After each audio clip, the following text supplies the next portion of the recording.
Everyone, कैसे हैं आप सब। मीनाक्षी मैजिकल किचन में आपका स्वागत है। तो इस करारे से वेलकम के बाद क्या आपको लगता है कि इस वीडियो को देखना ज़रूरी है? हाँ भाई, बिल्कुल ज़रूरी है, क्योंकि आप देखेंगे नहीं तो पता कैसे चलेगा ये बनती कैसे है। तो यहाँ पर मैंने करीब 2 कटोरी मूंग दाल ओवरनाइट सोक करके ले ली है। अगर आप सोक करना भूल गए हैं तो बनाने से 2-3 घंटे पहले आप इसे भिगोकर रख सकते हैं। इसे पहले अच्छी तरह से वॉश करेंगे 2 से 4 बार। फिर इसे हमने कर दिया है इस जार में शिफ्ट। इसे हम पीस लेंगे। सारी दाल को पीसकर फाइन पेस्ट तैयार करने के बाद हम इसे एक बर्तन में शिफ्ट कर लेंगे। वैसे देखा जाए तो इस तरह की मटेरियल आपको मार्केट में भी बहुत मिल जाएंगी, लेकिन बाहर की जो मटेरियल होती हैं वो पैकिंग करने के बाद रख दी जाती हैं और उसमें अजीब सी स्मेल आने लगती है तेल की। तो क्यों ना घर पे हम बना लें। मैं तो सारी चीज़ें घर पे ही बनाने के लिए बोलती हूँ। तो यहाँ पर हमने करीब 2 कप मैदा इसमें ऐड कर दिया है। कुछ मसाले भी ऐड किए हैं और आप जब इसे सानेंगे तब आपको अगर लगे तो आप और भी मैदा ऐड कर सकते हैं। अरे मोयन ऐड करना तो मैं भूल ही गई। तो यहाँ पर हमने 2 बड़े चम्मच तेल ऐड कर दिया है। अब सारी चीज़ों को अच्छे से मिक्स कर लेंगे और सान लेंगे। तो मटरी के लिए खस्ता होना बहुत ही इम्पोर्टेंट होता है। तो इम्पोर्टेंट काम है, उसे पूरा कैसे करें। मोयन अगर आप अच्छा ऐड करेंगे तो ये इम्पोर्टेंट काम पूरा हो जाएगा, तो मटरी भी अच्छी बनेगी। तो मुझे ज़रूरत पड़ रही थी थोड़े से और मैदा की, जो कि मैंने ऐड कर दिया है। डिपेंड करता है कि आपने दाल कैसे पीसी है। अगर ज़्यादा पतली दाल पीसेंगे तो आपको और भी ज़्यादा मैदा की ज़रूरत पड़ सकती है, लेकिन हमें करीब 3 कटोरी मैदा की ज़रूरत पड़ी और हमने इसे दाल के साथ ऐड करके बढ़िया सा डो रेडी कर लिया है। अब डो कैसा रहना चाहिए? ज़्यादा टाइट भी नहीं होना चाहिए और सॉफ्ट तो बिल्कुल भी नहीं चलेगा। हल्का सा टाइट हम आटा सान कर इसे रेस्ट पर छोड़ देंगे और 10 से 15 मिनट के बाद आटा बिल्कुल तैयार है। इसमें मसाले भी अच्छी तरह से एडजस्ट हो गए होंगे। अब चलिए छोटी छोटी सी लोई तैयार कर लेते हैं। वैसे देखें तो मार्केट में मटरी कई तरह के शेप की मिलती है, लेकिन मैंने एक नया शेप देखा, ट्रायंगल शेप। तो सोचा आज वैसी ही मटरी बनाकर तैयार करूंगी। घर में रोज़ क्या बनाएं ये तो एक मुद्दा होता ही है। मेरे साथ एक मुद्दा और होता है कि आपके लिए क्या बनाऊं। तो यहाँ पर मैंने थोड़ा सा रिफाइंड ऑयल लिया है, उसमें थोड़ा सा मैदा हमने घोल लिया है। आप चाहें तो घी में भी इसे घोल सकते हैं। ये स्लरी हमने जो तैयार की है वो हम मिलाएंगे जब हम मटरी बनाएंगे।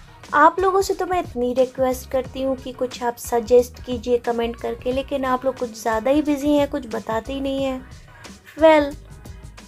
मेरा तो ये काम ही है और मुझे पूरा करना ही है, तो बस आज सोचा मटरी बनाते हैं। तो यहाँ पर आपने देखा हमने गोल शेप में एक पूरी जैसी तैयार की और ये स्लरी को लगा के हमने एक ट्रायंगल शेप की मटरी रेडी कर ली है। अब आप सोचेंगे इस स्लरी को लगाने से क्या होगा? जो परतें हैं जब डीप फ्राई होंगी तो वो खुल जाएंगी और बहुत खस्ता मटरी बनकर तैयार होगी। तो अगर आप ध्यान से ना देख पाए हो तो एक मटरी और मैं आपको बना के दिखा देती हूँ। सबसे पहले हमने एक पूरी तैयार की, उसमें हमने स्लरी लगाई, फिर इसे हमने हाफ टर्न कर दिया है, फिर उसमें स्लरी लगाई और फिर इसे हमने एक समोसे की तरह शेप दे दिया है। तो ट्रायंगल मटरी तैयार है। इसे हल्का सा थोड़ा सा और बेल देंगे। अब भाई शेप का ऐसा है, जो भी आपको पसंद आए आप उस तरीके से बना सकते हैं, बड़ा छोटा किसी भी तरह से, इट्स योर चॉइस। तो मटरी जब हम डीप फ्राई करेंगे तो ये फूल ना जाए, इसलिए हम यहाँ पर फोर्क की हेल्प से थोड़े से छेद बना देते हैं। मूंग दाल से बना है, हेल्दी भी रहेगा, मतलब कि मार्केट में मिलने वाले नाचोस की तरह ही है, मसालेदार भी है। तो आप बच्चों को इस तरह से बनाकर दे सकते हैं। ऊपर से थोड़ा सा मैगी मसाला छिड़क कर तो बिल्कुल नाचोस की तरह ही लगेंगे। तो तेल को हमें उतना ही गर्म रखना है जितना कचौड़ी समोसे को तलते हुए रखते हैं, बिल्कुल स्लो फ्लेम पर। सबसे पहले हम इसमें मठरी को ऐड कर देंगे और जैसे जैसे मठरी कुक होते जाएंगी वो ऊपर आ जाएंगी और नीचे से ये जब तैयार हो जाए तब हम इन्हें पलट देंगे। तो इस तरह से मस्त मस्त करारी करारी मठरी हम बना लेंगे। तो भाई त्योहार नज़दीक है, इस तरह से आप मठरी बनाकर इन्हें स्टोर करके करीब महीने भर रख सकते हैं, क्योंकि मौसम अभी बहुत अच्छा है। इस तरह का नाश्ता बनाकर रखने से अगर आपको इंस्टेंटली भूख लग रही है और कुछ खाने को आसपास नहीं है तो आप इसका यूज़ भाई चाय के साथ तो मस्त तरीके से कर सकते हैं। और अगर आप किसी को ये नाश्ता पैक करके भी देने वाले हैं तो उसके पास भी कई दिन तक चलेगा और वो जब जब टेस्ट करेगा आपका नाम लेगा। धीमी धीमी आंच में मस्त करारी करारी मठरी, इन्हें बिहार में निमकी भी कहा जाता है, उसे सेक लेंगे, तैयार कर लेंगे और आप इसे एक एयर टाइट कंटेनर में स्टोर करके रखें। अगर आप कलौंजी पसंद नहीं करते हैं तो आप कलौंजी स्किप भी कर सकते हैं। तो फ्लेम को बिल्कुल धीमा रखना है, धीमी धीमी आंच में जब ये कुक होंगी तभी ये करारी बनेंगी। तो क्या आपने अब तक मूंग दाल मठरी ट्राई की है? की है तो कमेंट करके बताएं, नहीं की है तो इस वीडियो में बने रहें और सीख लीजिए कैसे बनती है। और जब भी मन करे इस तरह से आप इन्हें बनाकर स्टोर करके रख सकते हैं। आप इसे बच्चों के टिफ़िन में भी थोड़ा सा शेयर करके रोज़ रोज़ दे सकते हैं।